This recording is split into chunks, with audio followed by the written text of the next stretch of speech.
देवापेक्षा भक्त श्रेष्ठ असतो, तसेच नेत्यापेक्षा कार्यकर्ता मोठा असतो.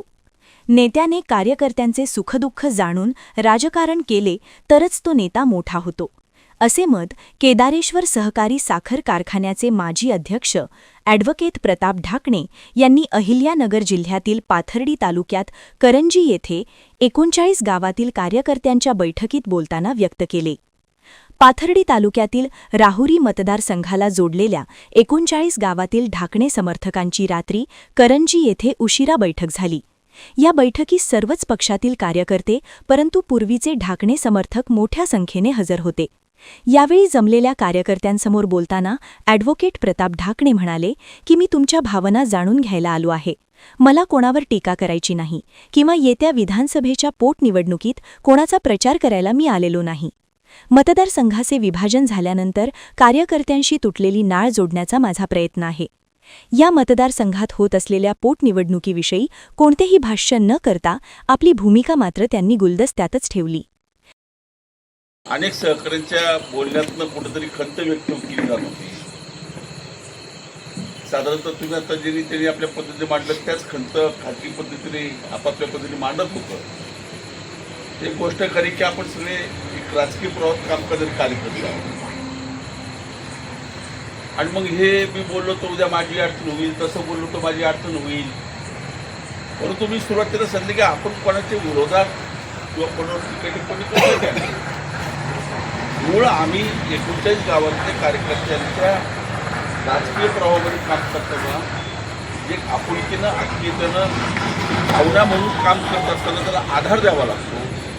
तो आधार ह्या परिसरात मिळत नाही आणि कुठंतरी ह्या निमित्तानं खरं तर मागच्या महिन्यातून महिन्यापासून उठून लागतं, मागून मिळत नाही ते हिसकावंही लागतं.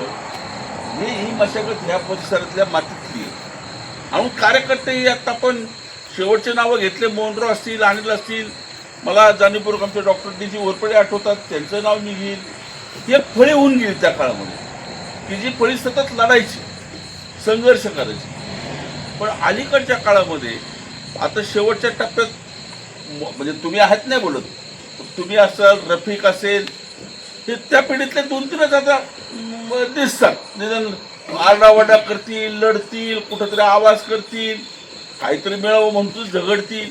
पण दुर्दैवानं त्याच्या पुढं आता मला कुठंतरी दिसत नाही. ते स्पष्ट होतं, आपण घरात बसलोय.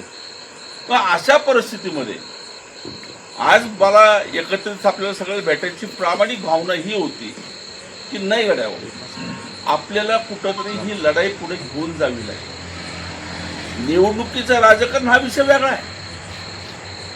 या तालुक्यामध्ये एकूण जी विचाराची लढाई आजपर्यंत चाललेली आहे ती विचाराची लढाई सोडून देण्यात मजा नाही. रफी तू जे बोलला ते वेगळं आहे. कोणी सांगितलं निवडणुका जिंकलं म्हणजे राजकारण हेच मुळात व्याख्या मला मान्य नाहीये. मी विधानसभेला 5 वेळा नाही 4 वेळा पराभूत झालो.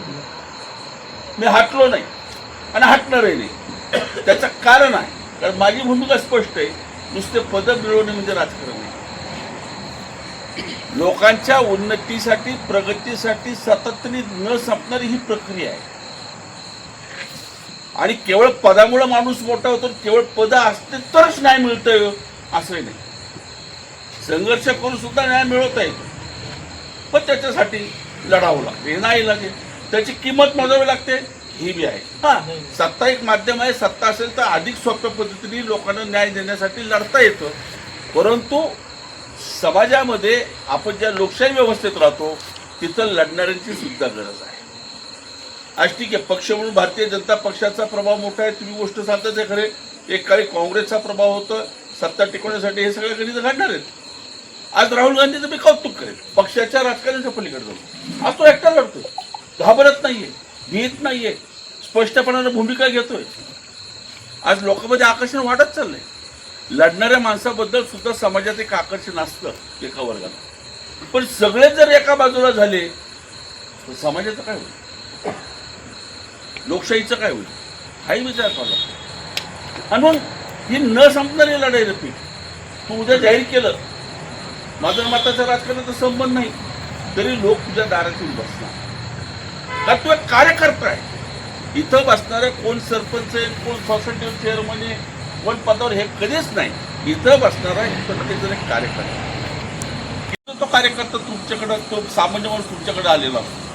म्हणून पदा महत्वाचे आहेत, पण केवळ पदानेच सगळं होईल असं मी स्वतः मानत. लढाई ही चालू ठेवली, हातबल होता येत, हातबल होऊन तुम्ही करणार का? आज आपली मूळ भावना आहे की ह्या 29 गावात पक्ष पार्टी पडकडून संभाजीराव अत्यंत मला जे अपेक्षा ते मुद्दे सुद्धा मांडले. कोणाला काय मिळालं नाही मिळालं 2 मिनिटं सोडून द्या, परंतु या 39 गावामध्ये जो वलावा लागतो नेतृत्वाला, तो वलावा निर्माण होऊ शकला नाही. मग कोणतरी शब्द वापरला समन्वय, कोण बोललं? तुम्ही बोलले राजू. तर समन्वयाचा अर्थ असा म्हणजे त्या नेतृत्वामध्ये मी सुरुवातच सांगितलं, आपण कोणासाठी बसलो नाही. आपण नाव घ्यायच्याऐवजी आपण सर म्हटलं राहुरीला संधी भेटली, नगरलाही संधी भेटली. पण जो वलावा लागतो, तो वलावा दुर्दैवाने कार्यकर्त्यामध्ये आणि नेतृत्वामध्ये निर्माण झाला. काय ती मूळ नाळ नाहीये. तुम्ही आता संभाजीराव शब्द वापरला तर छान आहे, गरज आहे तेवढ्या पुरतं वापर करून घेतलेला आहे सगळ्यांनीच. 40 गाव 39 40 म्हणतो बोलायला सोपं, 40 गावाचा वापर मतासाठी प्रत्येकाने ज्याच्या त्याच्या पद्धतीत करून घेतला.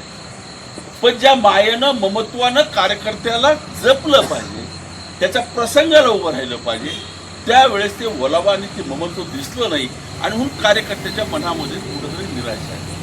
आता तुम्ही म्हणता खरंय, 4 जण ते हुशारच असतात, ते कोणाचे असो, जो येईल त्याच्याबरोबर ते काय जाळं टाकते, ते स्किल काय म्हणजे भल्या भल्या जमत नाही. म्हणजे इथून तर दिल्लीपर्यंत यायचे. आता मंत्र्याला तुम्ही बघितलं तर न दिसणाऱ्या माणसाच्या मंत्राच्या भोवती दिसतात. ते स्किल आहे, त्याला कौशल्य लागतं, ते आपल्याला नाही जमत, त्याला काय करणार. आणि म्हणून त्याचाही गैरफायदा ठराविक मंडळी घेतात त्या सत्तेचा. आणि तुम्ही म्हटलं तसं खरोखर ज्यांनी प्रामाणिकपणानं भूमिका घेऊन त्या नेतृत्वासाठी जे काम केलेलं असतं त्याची नोंद त्या नेतृत्वाकडे होत नाही. आणि मूळ कार्यकर्ता हा कुठेतरी वंचित राहतो.